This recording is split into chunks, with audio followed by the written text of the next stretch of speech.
ಆಹಾ, ಫೋರಮ್ಸ್ ಎಷ್ಟು ಚೆನ್ನಾಗಿ ಕಾಣಿಸ್ತಿತ್ತಲ್ಲ. Day 104 of CCJ. ಇವತ್ ಮಾರ್ನಿಂಗ್ ಕಾಫಿ ಕುಡಿದು ಜಿಮ್ಮಿಗೆ ಬಂದ್ವಿ. ಇವತ್ ಹಮಾರ ಬ್ಯಾಕ್ ಅಂಡ್ ಕೋರ್ ಟ್ರೈನಿಂಗ್ ಜಿ. ಈ ಬ್ಯಾಕ್ ಡೇ ನ ಕಂಪ್ಲೀಟ್ ಮಾಡಾದ್ಮೇಲೆ ಅದು ಒಂದ್ ಪೋಸಿಂಗ್ ಮಾಡುವಾಗ ಒಂದ್ ಪಂಪ್ ಇರುತ್ತಲ್ಲ ಗುರು, ಅದು ನೆಕ್ಸ್ಟ್ ಲೆವೆಲ್ ಇರುತ್ತೆ ಗುರು. ಅದನ್ನ ಏನೇ ಮಾಡಿದ್ರು ಬೀಟ್ ಮಾಡಕ್ ಆಗಲ್ಲ. ನಾನ್ ಬ್ಯಾಕ್ ನ ವೀಕ್ ಅಲ್ಲಿ ಒಂದೇ ಸತಿ ಟ್ರೈನ್ ಮಾಡ್ತೀನಿ. ಬ್ಯಾಕ್ ನ ಅಂತ ಅಷ್ಟೇ ಅಲ್ಲ, ಬಾಡಿಲಿರೋ ಮಸಲ್ಸ್ ನೆಲ್ಲ ನಾನು ಒಂದ್ ದಿನಕ್ಕೆ ಒಂದೇ ಟ್ರೈನ್ ಮಾಡ್ತೀನಿ. ಬಿಕಾಸ್ ನೀವು ಮಾಡೋ ವರ್ಕೌಟ್ ಕಿಂತ ನೀವು ಮಾಡೋ ರಿಕವರಿ ಬಹಳ ಇಂಪಾರ್ಟೆಂಟ್ ಆಗುತ್ತೆ. ರಿಕವರ್ ಆಗ್ಲಾರ್ದೆ ನೀವು ಒಂದ್ ದಿನಕ್ಕೆ ಎರಡೆರಡು ಮಸಲ್ ನ ಟ್ರೈನ್ ಮಾಡಿದ್ರೆ ಅದು ಸ್ವಲ್ಪ ರಿಕವರಿ ಪ್ರಾಬ್ಲಮ್ ಆಗುತ್ತೆ, ಆಮೇಲೆ ಮಸಲ್ ಗ್ರೋತ್ ಗೆ ಎಫೆಕ್ಟ್ ಆಗುತ್ತೆ. ಸೊ ಅದಕ್ಕೆ ಡೈಲಿ ಒಂದ್ ಮಸಲ್ ನ ಅಷ್ಟೇ ಟ್ರೈನ್ ಮಾಡ್ತೀನಿ. ಈ ತರ ಫೋರಮ್ಸ್ ಕಾಣಕ್ಕೆ ಹಂಗೆ ವರ್ಕ್ ನು ಮಾಡ್ಬೇಕಾಗುತ್ತೆ ಗುರು. ಫೋರಮ್ಸ್ ವರ್ಕೌಟ್ ಯಾರ್ಯಾರಿಗೆ ಬೇಕು DM ಮಾಡಿ, ನಾನು ಅವ್ರಿಗೆ ಪರ್ಸನಲ್ ಆಗಿ ಶೇರ್ ಮಾಡ್ತೀನಿ.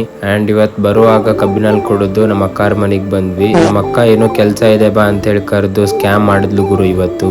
ದೇವ್ರು ನಿನ್ಗೆ ಒಳ್ಳೇದ್ ಮಾಡ್ತದ, ನಿನ್ ಜನ್ಮಕ್ಕೆ ಹೋಗೋ. ಅದಕ್ಕೆ ದೊಡ್ಡವ್ರು ಹೇಳಿಲ್ವಾ, ಕಳ್ಳನ್ ನಂಬಿದ್ರು ಕುಳ್ಳನ್ ನಂಬಾರ್ದು ಅಂತ.